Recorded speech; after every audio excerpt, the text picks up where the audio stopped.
प्रिय विद्यार्थियों, हिंदी की कक्षा में आप सभी का स्वागत है।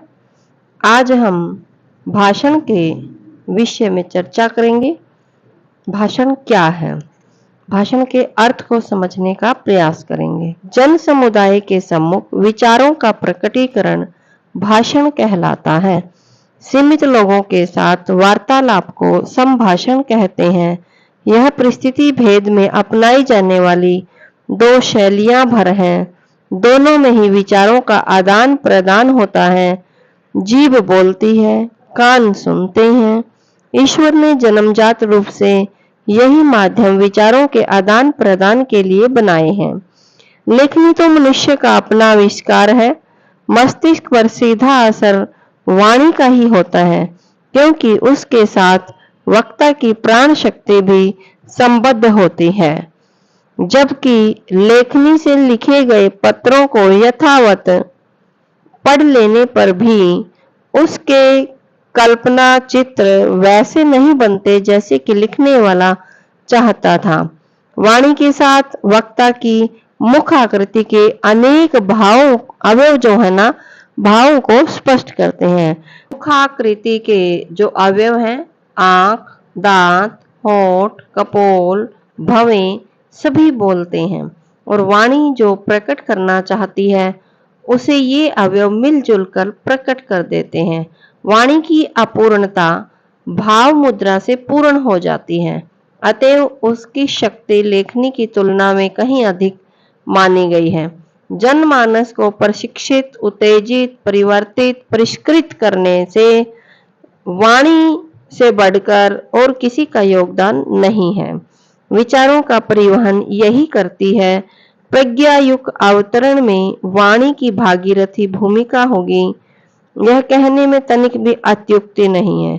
यो सामान्य लोक व्यवहार में भी पुरुषार्थ की भांति ही वाणी का सफल प्रवीण चमत्कार उत्पन्न करते देखा गया है। कई बार तो पराक्रम से भी अधिक सुसंस्कृत, सुनियोजित वार्ता को पाया गया है। पराक्रम वस्तुओं की उलट पलट करता है और घटनाएं विनिर्मित करता है, किंतु मनुष्य के भाव संस्थान में हलचल उत्पन्न करना, दिशा देना, कुछ से कुछ बना देना वाणी के लिए ही संभव है। संसार के इतिहास में भारी उथल पुथल जिन कारणों से संपन्न हुई, उनमें वाणी की शक्ति और प्रतिक्रिया को मूर्धन्य कहा जा सकता है। वाणी का अर्थ भाषण ही है। आरंभ में भाषण की सफलता न मिले तो निराश होने की आवश्यकता नहीं। कुछ समय प्रयत्न पूर्वक अभ्यास जारी रखने से वह कठिनाई दूर हो जाती है। सभी जानते हैं कि महात्मा गांधी के प्रवचन सुनने के लिए हर जगह उत्साह के साथ भारी जन समुदाय एकत्रित होता था। उनके भाषण जनता में नवजीवन उत्पन्न करते थे। उनके आह्वान से अगणित व्यक्ति सत्याग्रही बने, भारी कष्ट सहने को तत्पर हुए। फलतः भारत को स्वतंत्रता मिल गई। उनके भाषणों को सर्वत्र अति महत्व दिया जाता था, किंतु आरंभ में ऐसी स्थिति नहीं थी। गांधी जी जब दक्षिण अफ्रीका में वकालत शुरू कर रहे थे, तो प्रथम मुकदमे में अदालत के समक्ष जाने पर वे घबरा गए और बोलती बंद हो गई। प्रयत्न करने पर भी वे कुछ बोल न सके। इस पर कर जज ने उन्हें इजलास से बाहर निकलवा दिया। मुवक्किल भी बहुत क्रुद्ध हुआ, अपमान किया और अपने दिए हुए फीस के रुपए तत्काल वापस ले लिए। उस समय कोई यह अनुमान नहीं कर सकता था कि भविष्य में वे ही गांधी जी अपनी भाषण वाणी में जादू जैसा असर पैदा कर सकेंगे और इतने बड़े देश की जनता को अपने इशारों पर नचा सकेंगे। आरंभ की असफलता देखकर किसी को हिम्मत हारने की जरूरत नहीं है। भाषण एक कला मात्र है। जो आदमी अपने घर परिवार में या दोस्तों के साथ बातचीत कर सकता है, उसकी जीवा में कोई दोष नहीं है।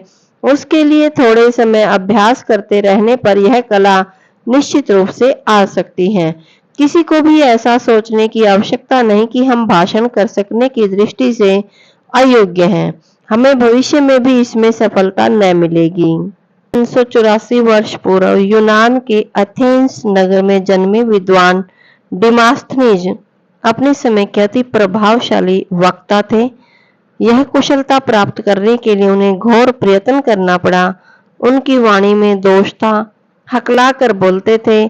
शब्दोच्चारण सही न हो पाने के कारण साधारणतः यही समझा जाता था कि उनकी भाषण कर सकने संबंधी महत्वाकांक्षा पूरी न हो सकेगी, पर उन्होंने हिम्मत नहीं हारी। संसार में कितने ही ऐसे वक्ता हुए हैं जिन्होंने अपने आरंभिक भाषणों में निराशाजनक असफलता पाई।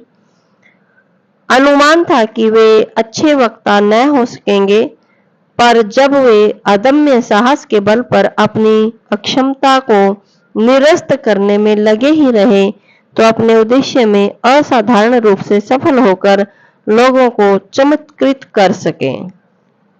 संसद सदस्य जॉन ब्राइट 60 वर्ष की आयु में उच्च कोटि का वक्ता था। उसने अपनी आत्मकथा में लिखा है, आरंभिक दिनों में बोलते समय उसके पैर और हाथ बेतरह कांपते थे, दिल धड़कता था, मुंह सूखता था, घबराहट के मारे पसीना छूटता था। लगता था भाषण देना मौत से लड़ने की तरह कठिन है, पर मैंने अपनी कमजोरियों से जूझने का निश्चय किया और इस प्रयास में बिना थके वर्षों तक लगा रहा। अंततः कमजोरियां हारी और साहस जीत गया। आज मुझे अच्छे वक्ता के रूप में पहचाना जाता है। भाषण संबंधी असफलताओं का सबसे बड़ा कारण वक्ता की आत्महीनता है। वह उपस्थित लोगों को बहुत बड़ा मान लेता है और उनकी तुलना में अपने को तुच्छ अनुभव करता है। भीड़ को देखकर डर जाने में घबराहट पैदा होती है, जीभ रुक जाती है। ये घबराहट अपनी ही मानसिक दुर्बलता की निशानी है। सुनने वाले परीक्षा लेने नहीं आते। घर में जिस प्रकार सभी आपस में बातचीत करते सुनते हैं, वैसे ही एक बड़े परिवार के रूप में गोष्ठी या सभा जुड़ती हैं। यदि अपने पास कुछ कहने योग्य है तो निर्भयता पूर्वक संकोच रहित होकर के कहना चाहिए। चोर को डरने का कारण है, पर अपने अच्छे विचारों को प्रकट करने में कोई ऐसा कारण नहीं जिसकी वजह से डरने की आवश्यकता पड़े। उपस्थित लोगों में यदि कुछ विद्वान, प्रभावशाली एवं बड़े आदमी हैं, तो वे भी सहानुभूति पूर्वक सुनने ही बैठे हैं, लड़ने के लिए नहीं। ऐसी दशा में उनसे भी क्यों डरा जाए। अपने को अयोग्य, अभ्यस्त, नौसिखिया मान लेने और वक्तृता के उपहासास्पद बन जाने के अपडर से ही वह स्थिति पैदा हो जाती है जिसे मानसिक असंतुलन कह सकते हैं। इसी हड़बड़ी में भाषण लड़खड़ा जाते हैं। यदि अभीष्ट मनोबल संपादन कर लिया जाए और उपस्थित जन समुदाय को विपत्ति न मानकर घर परिवार के लोगों के स्तर का मान लिया जाए, तो आत्मविश्वास उत्पन्न होगा और उस संतुलित मनस्थिति में भाषण प्रवाह ठीक प्रकार से चल पड़ेगा।